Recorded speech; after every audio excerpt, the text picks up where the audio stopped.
Brother, inside every man there is a war between who he is and who he knows he's supposed to be. And either way, you're going to suffer. You suffer from discipline, or you suffer from regret. But only one of those hills is worth dying on. So choose wisely. It's all on you. The Calvary is not coming. Nobody is coming to save you. You can blame other people all you want. You can blame people for the next 80 years, and you will never live a purposeful life. You are what you are and where you are because of the decisions you make. You make the thoughts that you think, and it's all on you. As a man thinketh, so shall he become. It is time for you to go into isolation for some time. Not forever, but for some time. And it is in this isolated stage where you will evolve into the new you, who you truly are. I'm at the point in my life right now where I'm just locking in. I can't keep worrying about distractions and things that aren't serving my purpose, because everything I do now depends on how my future looks. So, I'm locked in and focused. Those times when you get up early and work hard. Those times when you stay up late and work hard. Those times when you don't feel like working, you're too tired, you don't want to push yourself, but you do it anyway. That is actually the dream. That's the dream. It's not the destination, it's the journey. If you guys can understand that, then what you'll see happen is that you won't accomplish your dreams. Your dreams won't come true. Something greater will. Say to yourself over and over again, I am unstoppable. I am unstoppable. I can do anything I put my mind to. And wonderfully enough, you do become what you think about most of the time. You also become what you say to yourself most of the time. And that means you accept complete responsibility for yourself. This is such an important part of your life because what is happening is you are leaving your old life behind, the limiting beliefs which have been holding you back all this time. You are saying goodbye to time does not align with that thought. Right? Time is a scarcity. Right? And if we think in terms of time, a man-made construct by the way, we only have so much time. I'll be happy when I graduate. I'll be happy when I get my first job. It goes on and on. Guess what? When you attach your happiness to an outcome based on time, that time will never come. You need, in order to be happy, to enjoy the consistent, everyday, persistent, without quit pursuit of your potential. That's happiness. Enjoy the consistent, persistent pursuit of your potential. And you've got to know what your potential is. What do you want? You need to consistently, every day, persistently, without quit, enjoy that pursuit. Why consistency? I think consistency is the most important thing because consistency elevates your awareness. What's the lesson? Don't limit your point of entry. Consistently, persistently pursue your potential and enjoy it. That's all I did. And so, there has to be this point in your life where what you want is so much greater than where you are, you're in such discomfort. In other words, the gap between what you're dreaming of, what you're destined to do, what you're capable of, you're aware of it, compared to where you are. That tension between the two has a pull power to it. Right? I really believe that at the end of your life, you're going to get introduced to the person you could have been, you were destined to be, that he made you to be. And so, I'm chasing that dude every day. I'm chasing that dude. That's the pull power for me. I took the comfortable road. The comfortable road will never lead you to the person you were destined to be, ever in your life. And so, if you don't become obsessed with chasing that person, you end up never meeting him. We put an unfair pressure on people to have a vision, right? And I think that's true. We're not all Steve Jobs, and we don't all have big, world-changing visions. To your point, I do believe, however, you can find a vision, right? In other words, it doesn't have to be yours. It can be someone else's. We found Martin Luther King. We found Mahatma Gandhi. We found Steve Jobs, Elon Musk, the visionaries. And people go, I love his vision. Right? You don't have to have a vision, but I do believe you have to find one. Some of y'all have a habit of dreaming within your bank account. Some of your thoughts and visions are so big and so outlandish and so powerful and amazing, you'll end up talking yourself out of that dream by saying, I can't afford that. I came here to remind you that when people laugh at your visions and ideas, it's only because they don't have their own visions and ideas around what they're supposed to do with their life or their career. People that don't have any dreams for themselves, they tend to be dream killers. People that don't have their own visions, they become vision killers. They want nothing more than to talk you out of your own visions. They don't have dreams for themselves. They don't have any hopes. But I want to remind you to continue to dream and dream big. So at any time, if you feel happy or unhappy, miserable, joyful, ecstatic, in a state of agony, it doesn't matter what happens, what your experience is, pleasantness or unpleasantness, just know that it's happening from within and it can only happen from within. You can either take external stimuli or you can create your own stimuli, but essentially it happens from within. This one thing, if it is not grasped, when you feel miserable, if you think it's this one, you're gone. This is not going to work. This one basic, fundamental thing is something that almost 90% of humanity is always doing wrong. Whenever they feel miserable, they think it must be this one or that one or that one. Now, all human experience is generated from within. The harder you try, the further away from it you go. First thing is to bring balance. Once there is balance, then you can build a tower on top of this. So many of us are operating on patterns where we're trying to get needs met through other people, that we have to focus inward first. We have to be able to fulfill ourselves, meet our own needs authentically, before we can then authentically present them to another person. The world doesn't need another perfect person. The world needs you. And you're trying your best. You're doing what you can. And, I think it's really important that you cut yourself a break and that you stop thinking that you have to be perfect. There are going to be days where you feel so underwater, and that's okay. You'll get through it. You'll figure it out. And you've got to understand that it's not about being perfect. It's about just being you. And the mind is like, I want to be in charge of you. I don't want you to be in charge of me. So, it tells you, let's just stop right here. But once you start breaking through that barrier and start breaking down that governor that you've put in your mind, because we forget we are in control of our mind. We believe it's the other way around. No, we put in our minds what we should do. We have to reprogram it and tell it, no, no, no. We're good. We're good. We got this. This sucks, but it's okay. You won't necessarily have done anything wrong for things to get completely out of control.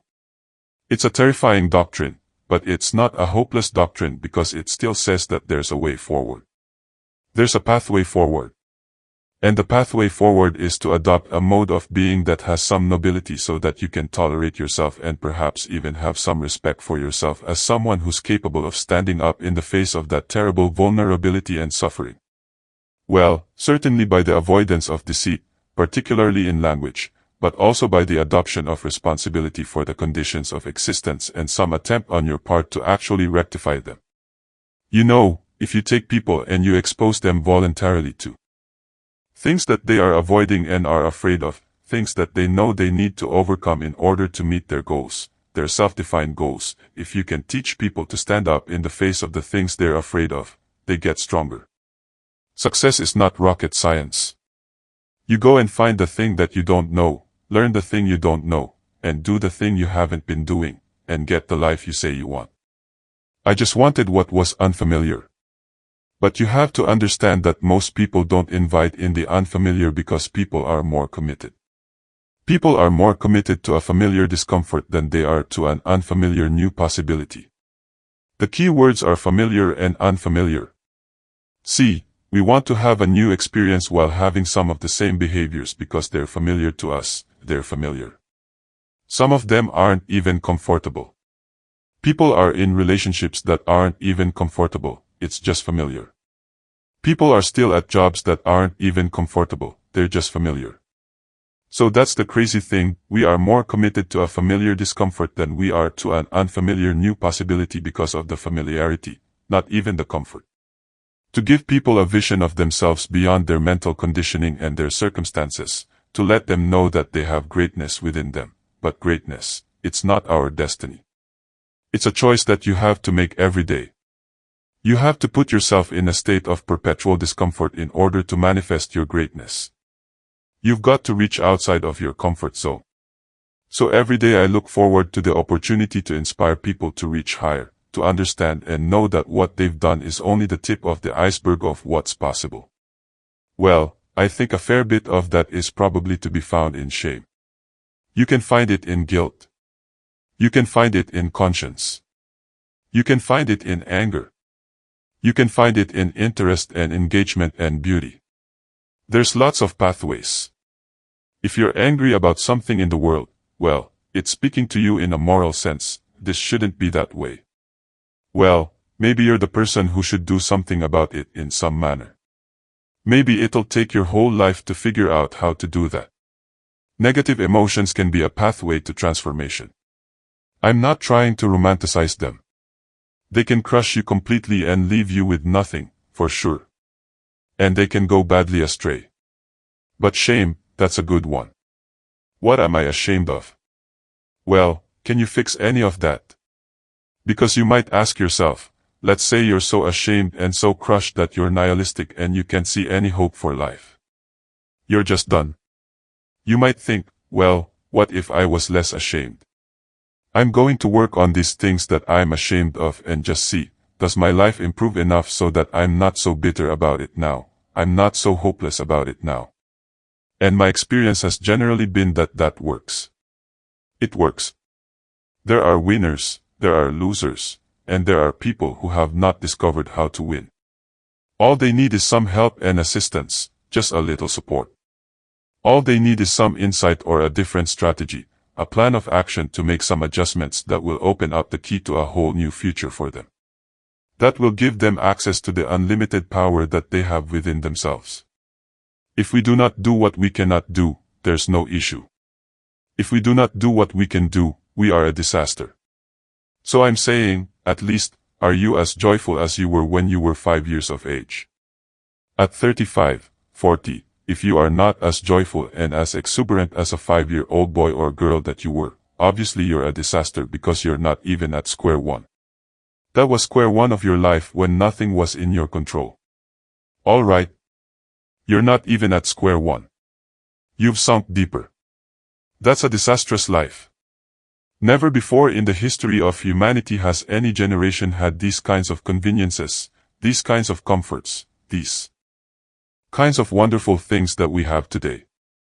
Never before has human survival been better organized than it is today. If we don't do it now, when many great beings have come on this planet, but when they spoke, hardly 10 people could hear, today we can sit here and talk to the entire world. When we have this, if we do not transform the world into a more loving, joyful, exuberant humanity, it simply means we don't care. I don't want to go out like that. So, it's little tiny adjustments that have the most profound effect on people. And it's never too late to say, I'm enough. I can find love. And now, if you give someone the power to make you feel good, you give them the power to make you feel bad. And if you do it to yourself, you feel so much better. It makes you slightly bulletproof. You still need other people. We all need other people. But dialoguing with yourself and starting with, I'm enough. You have to learn to do things you hate in order to do the things you love. No payoffs come without sacrifice. Imagine how much further you'd be if you did things even when you didn't feel like doing them. People think there's some complex formula to winning when the most basic one is, do what you said you were going to do before it became inconvenient. Practice, practice, practice, and do not accept failure. Maybe it shouldn't be repetition. Maybe the answer should be persistence because we all repeat something, but very few of us really will persist. Get out there. Do what you want to. Do not accept no. If you love what you do and it's making you happy, all the hard work and perseverance will pay off. I once had a guidance counselor tell me that I shouldn't play basketball, that it would never amount to anything for me. His negativity towards me made me stronger. You can't stop people from trying to limit your dreams, but you can stop it from becoming a reality. Your dreams are up to you. The more you value comfort, the less you value progress. Discomfort is a necessity for fulfillment. We are made to face challenges, to set goals and conquer them, and to build great things. Realize that the resistance in your mind is the only thing that makes things hard. So, embrace the difficulty. Because that's where you'll find your true purpose. I can't do that. The human brain cannot comprehend the negative. It is, yes, it's true. You can't tell the human brain not to do something, right? And so what happens is we very often reinforce things where we put things in the negatives. It's the same thing for you. If you focus on the obstacles, all you will see is obstacles. If you focus on the path through the trees, all you will see is the path through the trees. I feel like where there's a test, there's growth, right? You can't grow without a test, right? So, we don't resist them. We don't run from them. We don't retreat. We fight, we navigate, and we find a way through it in order for us to grow and become the individuals that we feel we're destined to become. Procrastinating is a form of fear, and it is difficult to acknowledge fear. But the truth is that you cannot create anything of value without both self-doubt and self-belief. Without self-doubt, you become complacent. Without self-belief, you cannot succeed. The magic you're looking for in life is in the work you're avoiding. There's something that you know you should be doing. Whether it be working on yourself or losing weight, writing something, working on your career, the magic you're looking for in life is in the work you're avoiding. Everybody wants to be a star. Everybody wants success. You've got to work at it. If you really want to be successful, you have to work at it. True change is actually not behavior change, it's not results change, it's not process change, it's identity change. And the way to being something or becoming someone is through doing something. So every time you sit down to write, every time you practice that habit, you are being a writer. Every time you play a sport, you're being an athlete. Every time you practice painting or music or whatever, you are being an artist. And habits are not only the method through which we achieve external measures of success. They are also the path through which we achieve internal change and actually become someone new. They're the path through which we forge the identity that we have, the deepest beliefs we have about ourselves, our sense of self. And so if you can change your habits, you can change your life. The keys to success have only been two. Number 1, he said, decide exactly what it is you want and write it down and make a plan to achieve it. And number 2 is determine the price you're going to have to pay to get it and then resolve to pay that price. Some people you will allow to unnerve you, and you wonder, what's wrong with me? I'm not crazy. That's why you've got to learn to make a conscious, deliberate, determined effort to stand up inside yourself, working on yourself, watching that inner dialogue. It will determine the quality of your life.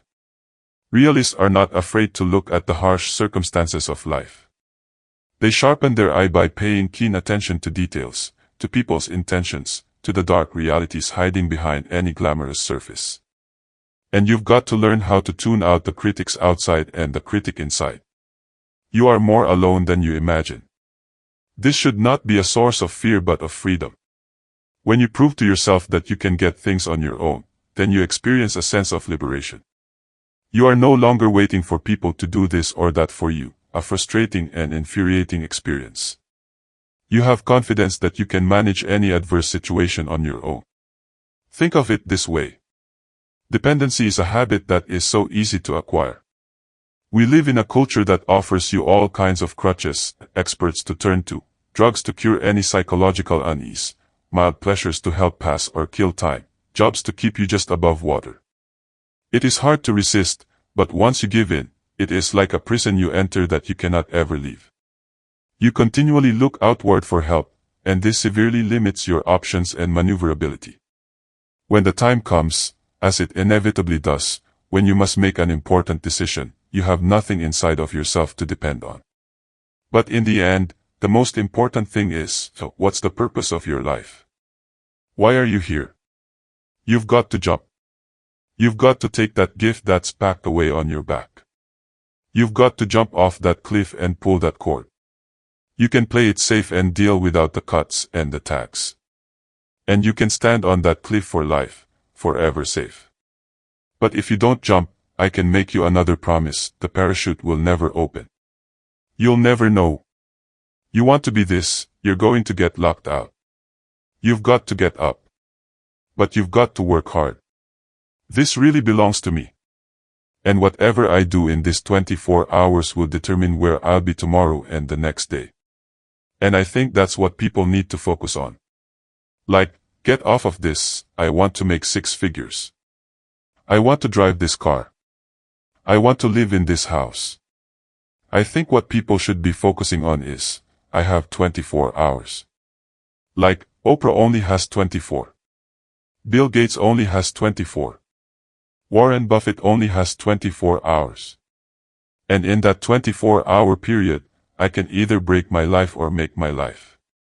Strength isn't always about standing with a crowd. It's about standing alone when you have to. When the world gets quiet and it feels like no one sees your struggle, remember this. Every great warrior has faced battles alone. Use that solitude to grow, to focus, and to become unstoppable. You don't need anyone's approval to rise. Your strength is enough. So listen to me. There are those of you who said, I want to be a millionaire. I want to be the best at this company. Right? But your value system says you believe in sleep more than you believe in grinding. Your value system says you are a consumer and not a producer. That you're spending more money than you're making. Why? Because you're a consumer. But you're reading all the books and you're saying everything the books are saying, but those books are not in alignment with your values. If you're going to go to the next level, your values are going to have to change. Talent and good intentions are never enough in this world. You need to be fearless and strategic. You're driven by your need to please others. If you're driven by your fear, if you're driven by your past, maybe it's time to free yourself. And the way to do it is decide. Decide consciously what you want your life to be about. Decide consciously. What's the purpose of your life? I will not go gently into that good night. I will rage against the dying of the light. I will practice random kindness and senseless acts of beauty. Because minds are like parachutes, and they only function when open. And Timothy Leary was right, in order to use your head, you've got to go out of your mind.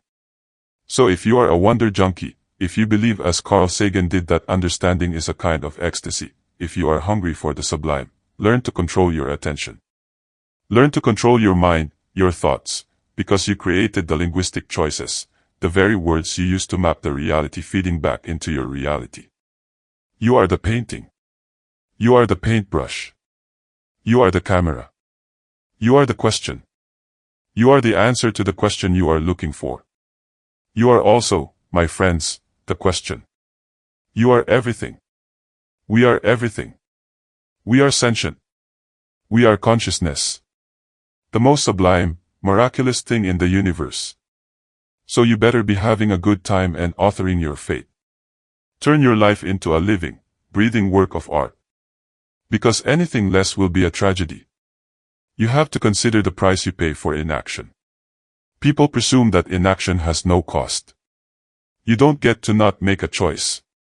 Not making a choice is still making a choice. Every minute that goes by that this decision is undone is a choice.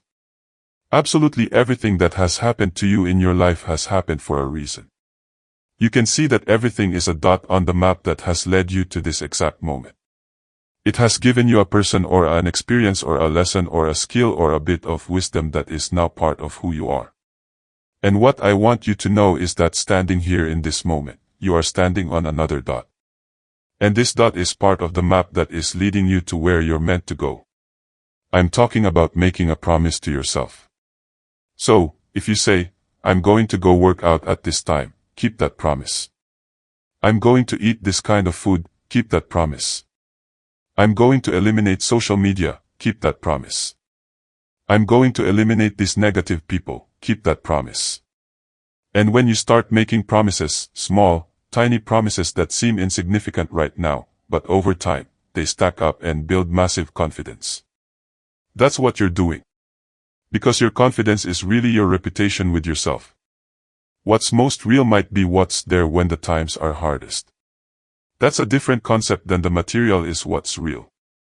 It's like, no, what's real is what sustains you through the worst catastrophe. We just put things off over and over and over again. Why? Because we haven't accepted it. We don't feel deserving. We don't feel that we're good enough. So, we sabotage ourselves by not ever taking care of business. We're getting real busy doing a lot of things. Well, we don't have any time. Because there are people in the world that have skills and strength and talent that I will never have. I have limitations. Does that mean that I quit? Of course not. I'm going to try to be the best that I can be, the strongest, the fastest, the smartest. That's what I'm going to go for. It is possible. How close can I get to that greatness? Dreams without goals are just dreams, and they ultimately fuel disappointment. In order to achieve your goals, you must apply discipline and consistency. The road to sustained happiness is through disciplining your behavior. Discipline eats motivation for breakfast.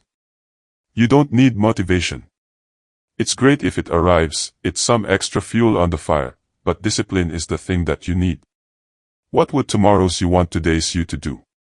Tomorrow's you would want you to keep that promise to yourself. And it's why discipline is so much more valuable. But you weren't connected to you. You had been disconnected from yourself. So you don't even feel the capacity to dream again. And so when you are confident, you will experience temporary defeat. When you are insecure and you lack confidence, you will interpret temporary defeat as failure and you will give up. And that is how people become average. That is how people stay average. And that is how years will go by and you will see that person and you go, man, they had so much potential, but for some reason failed to launch in life. And it is because they accepted doubt and they eroded confidence. No matter what's going on in your life, it is not permanent. Everything is going to change. So there are two things you can do with change. You can react to it or you can participate in it. It's going to change anyway. Every day you have to plan. Every day. Hard work. Sometimes bad things happen to good people. I don't know why. Life is not fair, and that is the reality. So what do you do? Are you going to get angry, frustrated? Are you going to lash out at people? Who are you going to lash out at? Are you going to start going down the spiral of negativity? Are you going to let the horrible situation dictate the way you feel and the way you handle it? Or are you going to lead? Are you going to face this issue with courage and resolution? I say lead. Lead. Step up. Be the one who people look to. Absorb the impact and the negativity. Draw fire.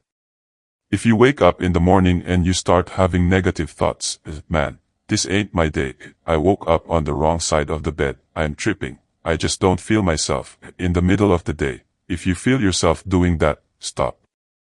Just stop for a second and start going over in your mind everything you have to be grateful for. Not everything you want, everything you already have. Because what you have is substantial. You just haven't gone over the list and taken inventory in a long time. But the fact that you can walk, that's a blessing.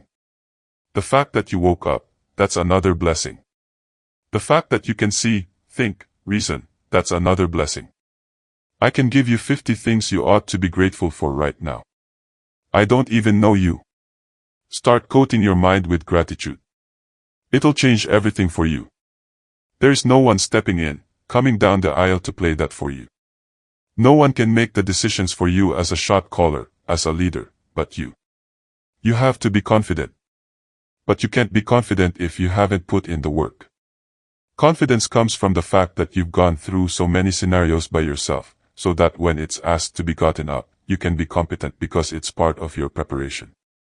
You are already prepared. Lazy people do a little work and think they should be winning, but winners work as hard as possible and still worry if they're being lazy.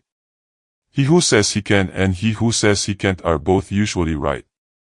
There are some things in life that are out of your control that you can't change and you've got to live with. The choice that we have, though, is either to give up or keep on going. I want to ask you, what are you going to believe? Are you going to believe in yourself? Are you going to believe everybody else's judgment on you? Are you going to believe people when they say that you're a failure?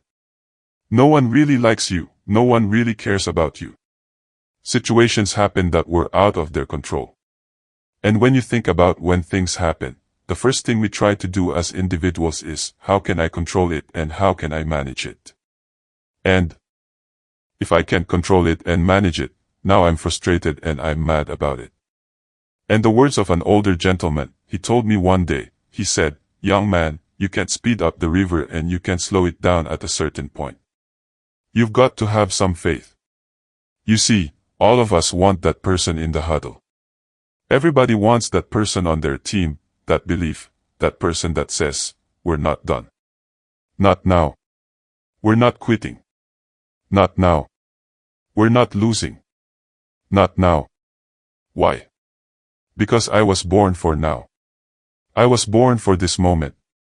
And I was born to be beside you. The only question I have and the only question you should have is, who is going with me? Maybe you're here because you need to hear this. Maybe you're here because you need to dust off your dream. Maybe you need to explore your imagination.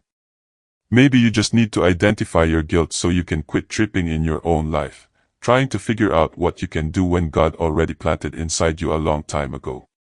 You will see that in the very act of standing up, in the very act of fighting on, you will become and you will remain unbroken. When you come out of the storm, you won't be the same person that walked into it. That's what the storm is all about. When you can't control what's happening to you, control how you respond to it. That's where your power is. So you have this big dream, you can see it so clearly, like it's right in front of you, you can go out and touch it. But think about it, somewhere, if you could dream big enough, somewhere down that journey, that dream becomes the nightmare. And what happens to that nightmare? So they have all these questions like, why am I here? I'm not good enough. Trust me, I know all about the questions, they will flood your mind. If you do not have the answers for them, you will quit. The answers lie in the repetitions. You must not forget the repetitions you put into trying to dominate the craft that you're in today. Always, always embrace the self. Adapt to the self. Can I tell you, there are some times in life where you fall down and you feel like you don't have the strength to get back up. You pretend that everything's okay when it's not. And you go home and lay in your bed when no one's looking at you. When you don't have to impress anybody and you're yourself, and fear comes in. Maybe you have doubt in your life. Maybe you don't know for sure what's going to be happening in the future and it scares you. Maybe about you. Maybe you're worried about what people think of you, what people say about you. Just that fear paralyzes you. And I just want to ask you today, do you think you have hope? The villain and the hero almost always have a great deal in common. They both have a backstory of pain. You will normally see the villain with some sort of scar on their face or a limp or something that says they've been hurt in the past. The hero has also been hurt. They had a challenging backstory as well. The difference is they responded differently to that pain and suffering. The hero said, "I am not going to let this happen to anybody else. I'm going to take the villain down." The villain says, "I'm going to seek vengeance against the person who hurt me. I got hurt, I'm going to hurt other people now, too." The hero takes the exact same situation and said, "Well, this just got harder. That's going to make the story a lot better when we conquer this thing." I do not believe that any of us have dreams that were not given to us for the purpose of accomplishing those particular dreams. And I want to share something with you. I don't know what that dream is that you have. I don't care how far-fetched it might appear to be. I don't care how disappointing it might have been. But that dream that you're holding in your mind, that it's possible. You could be a lot more than you are. You could be so much more than you are that the boundaries of that are unimaginable. We get hurt, and either we don't want to deal with it because it's too painful or we don't know how, which I think is often the case. And that hurt, we don't like feeling hurt, but without knowing it, hurt turns into anger. And then anger over time turns into bitterness. It starts to change the way we live. In your life's blueprint should be a deep belief in your own dignity, your own worth, and your own somebodyness. Don't allow anybody to make you feel that you are nobody. Always feel that you count. Always feel that you have worth, and always feel that your life has ultimate significance. We can't see the whole story. God is writing our life. God is writing our situation. But understand that what you're going through is a chapter in your book. What you see right now is the chapter that you're living in, but it's only a chapter. Don't let a chapter of your life define the rest of your life. Every person who activates your sorrow, anger, frustration, depression, disappointment, rage has actually come into your life to teach you love. Yo, we all are great. We all should think that we're great. There's no reason for you to not think that you're great. If you don't think you're great, ask yourself why. Why don't you think the highest of yourself? Pull yourself together and quit tripping because you're in the process. God is processing. There are winners, there are losers, and there are people who have not discovered how to win. You know, have a faith, you know, that you're doing what you're supposed to be doing. That's one thing. But you've got to believe that this is your destiny and this is what you're supposed to be doing in life. You know, if you really want it, and I think as a human sometimes you feel like you always got to wait for the right time, what makes sense to you, to actually start executing, to actually start to stop making excuses, to doing the things that you always wanted to do. You don't have to be great to get started, but you have to get started to be great. I'll get to it tomorrow. I'm like, who promised you that? Right? I'll get to it a month from now. I'm like, who promised you that? Right? Because life changes so quick, right? And as people, we're often arrogant. I was one of them. We live our lives and we feel as if we're promised something. You see, you are what you are and where you are because of what's gone into your mind. You can change what you are. You can change where you are by changing what goes into your mind. 98% of the people in our Western civilization have a picture of themselves which is so narrow and so shallow that it literally bears no resemblance to the real person who is there. Your identity is defined by who you believe you are and who you believe you are not. Every day, do something that moves you toward that goal, that keeps that goal alive and in sight and in focus. However small or insignificant that step might seem, take it. Do it. Make it happen. Because that goal isn't going to achieve itself. It is all on you.